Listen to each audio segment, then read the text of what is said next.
Good students, आज हमारे BEd first year राजनीतिक विज्ञान का शिक्षण शास्त्र जो हम पिछली क्लास में जाना था अनुसंधान विधि, उसी को कंटिन्यू करते कि अनुसंधान विधि को हमने समझ लिया था कि ये विधि होती क्या है, कि किस तरीके से बालकों के सामने कोई समस्या रखी जाती है तो बालक उसका खुद समाधान ढूंढते हैं और अध्यापक का दायित्व सिर्फ मार्गदर्शन का होता है, यानी कि बालक अपनी मानसिकता और अपनी सूझबूझ के हिसाब से उसका सॉल्यूशन निकालते हैं। इसलिए इसको अनुसंधान विधि या हेरिस्टिक मेथड कहा जाता है। तो अब इस विधि को, इसके बारे में जानने के बाद इसके गुण और दोषों को समझेंगे कि इस विधि के क्या गुण और क्या दोष है। तो जैसा कि इस विधि में अनुसंधान शोध करने का काम है, तो इस विधि की उपयोगिता बहुत ही सार्थक आ जाती है। और इस विधि के गुण में हम सबसे पहले जानेंगे, सबसे पहला है क्रियाशीलता। इस विधि में जो बालक है क्रियाशील रहता है, एक्टिव रहता है और इसी एक्टिवनेस और इसी क्रियाशीलता के आधार पर बच्चे ज्ञान प्राप्त करता है। इसलिए इस विधि की उपयोगिता बढ़ जाती है कि बच्चों को एक्टिव रहकर, क्रियाशील रहकर ज्ञान प्रदान करते हैं, इसलिए इसमें क्रियाशीलता रहती है। दूसरा है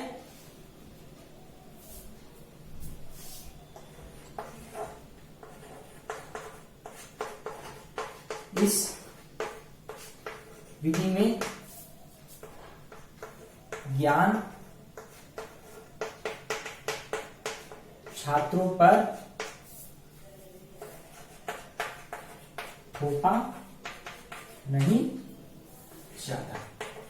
इस विधि की गुण ये आ जाता है कि इस विधि में जो बच्चों को ज्ञान दिया जाता है, बच्चों को थोपा नहीं जाता, लाला नहीं जाता, बच्चे खुद उसके निष्कर्ष पर निकलते, बच्चे खुद ज्ञान प्राप्त करते हैं, यानी कि बच्चों को मतलब रखते हैं, बच्चे अपने मानसिकता के आधार पर खुद उसका रिजल्ट निकालते हैं। अगला है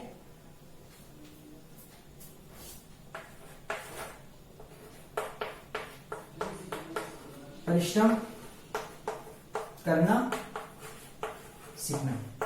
इस विधि में बालक परिश्रम करना सीखते हैं, मेहनत करना सीखते हैं और इसी परिश्रम और मेहनत के आधार पर बच्चों को नॉलेज मिलता है, क्योंकि परिश्रम जीवन का एक सत्य है, एक सत्य है कि परिश्रम करेंगे तभी हम जीवन में सफलताओं को हासिल करेंगे। तो सफलता के लिए परिश्रम करना होता है और इस विधि से हम बच्चों को परिश्रम करना सिखाते हैं।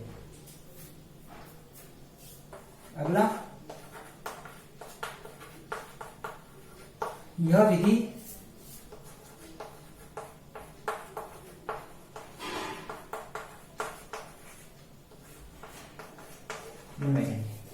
विधि मनोवैज्ञानिक है, साइकोलॉजिकल, ठीक है, क्योंकि बच्चों की मानसिकता को आधार बनाकर ही बच्चे इस पर बच्चों को दिया होता वर्ग देते हैं और बच्चे अपनी मानसिकता के आधार पर अनुसंधान करते हैं, रिसर्च करते हैं।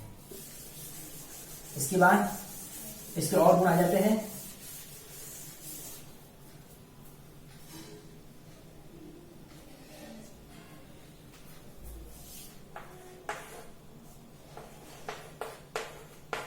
रुचि एवं जिज्ञासा का ध्यान। इस विधि में इस बात पर भी बल दिया जाता है कि अध्यापक इस बात का ध्यान रखता है कि बच्चे अपनी रुचि और जिज्ञासा को ध्यान में रखते हुए रिसर्च करें, अनुसंधान करें। बच्चों की रुचि और जिज्ञासा का ध्यान रखा जाता है।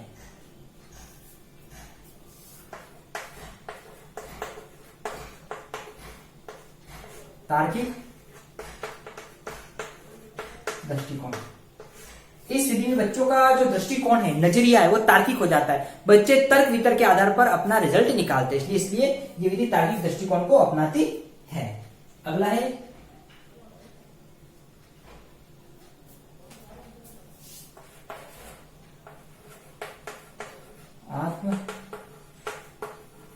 आत्मनिर्भर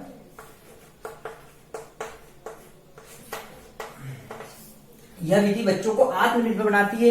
बच्चे स्वयं किसी रिजल्ट पर निकलते हैं, किसी अपने शोध के माध्यम से कोई ना कोई रिजल्ट निकालते हैं, इसलिए बच्चों को क्या करती है, ये विधि आत्मनिर्भर करने का कार्य करती है।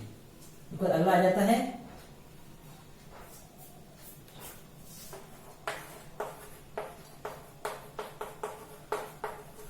वैज्ञानिक दृष्टिकोण।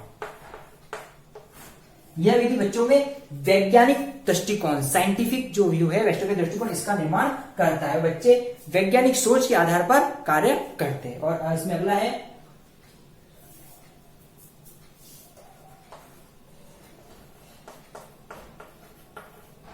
आगमन विधि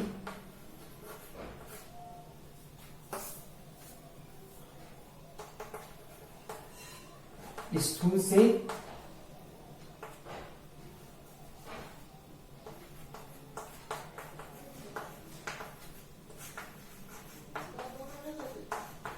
सूक्ष्म की ओर।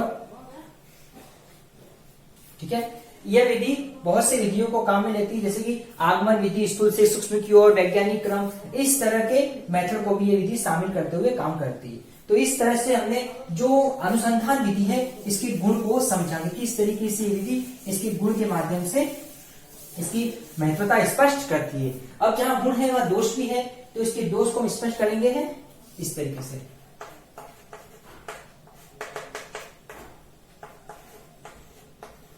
उच्च कक्षा, ठीक है ना, यह विधि सिर्फ उच्च कक्षा उच्च कक्षा जो होती है, बड़ी क्लास होती है, वहां पर ही सार्थक है। बड़ी कक्षा के बच्चे तो अनुसंधान कर सकते हैं, लेकिन निम्न और प्राथमिक कक्षाओं के लिए विधि थोड़ी सी अनुपयोगी है, उनके लिए थोड़ा सा ही सार्थक सिद्ध नहीं हो पाती। इस तरीके से यह सिर्फ हम बड़ी कक्षाओं में इस विधि का उपयोग में ले सकते हैं। उसका अगला है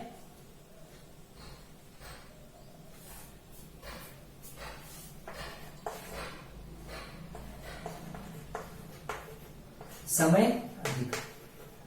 इस विधि का दोष यह है कि इसमें समय अधिक लगता है, क्योंकि अमूमन किसी बच्चे को हम अनुसंधान के लिए समय देते हैं तो अनुसंधान मतलब तुरंत नहीं हो सकता, उसके लिए टाइम देना होता है, और टाइम जाता है तो यानी कि इस विधि में समय की भी एक समय सीमा भी ज्यादा रहती है, इसलिए इसका दोष एक यहाँ पे ये पाया जाता है। अगला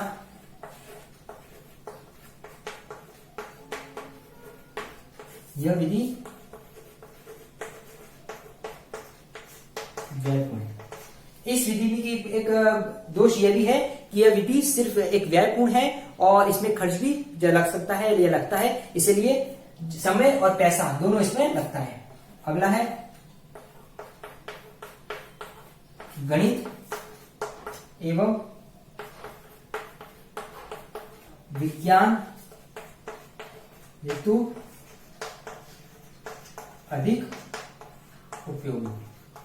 यह विधि गणित और विज्ञान जैसे विषय है वहां पर तो अधिक उपयोगी होती है, और अन्य जैसे साहित्यिक विषय तो साहित्यिक विधि में या साहित्यिक विषयों में यह विधि थोड़ी सी अनुपयोगी साबित हो जाती है, यानी कि हर विषयों के लिए विधि सूट नहीं होती है, उसको अकॉर्डिंग सेट नहीं हो पाती, इसलिए इसे गणित विज्ञान के लिए ज्यादा उपयोगी यह विधि मानी जाती है।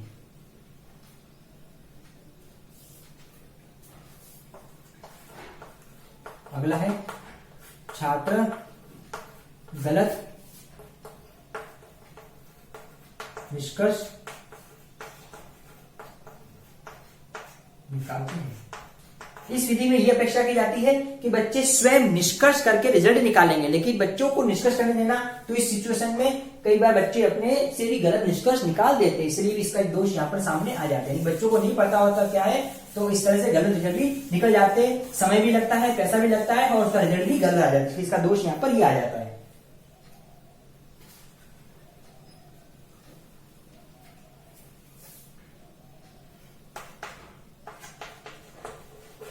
सभी बालकों हेतु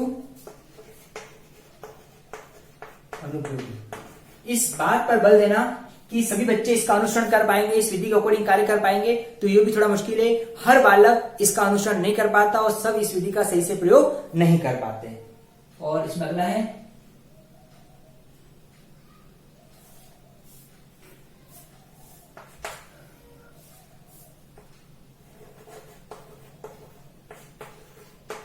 जीवन के क्षण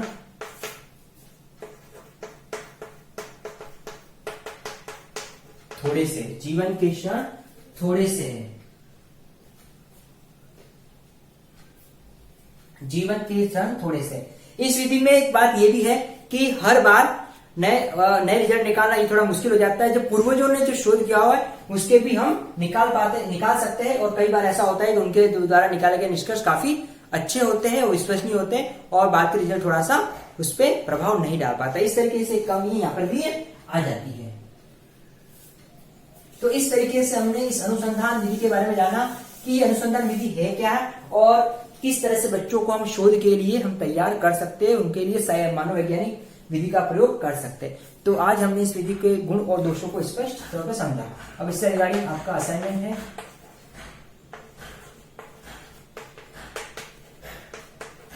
अनुसंधान विधि के गुण एवं दोषों को बताइए। अनुसंधान विधि के क्या गुण दोष है जो आज हमने क्लास में जाना, इसी के बारे में आपको अपना असाइनमेंट करना है। स्टूडेंट्स, कोविड समय में हमको सुरक्षित रहना है, अपने स्वास्थ्य का ध्यान रखना है और आप घर रहकर अपने आप को इस बीमारी से बचाना है। Thank you.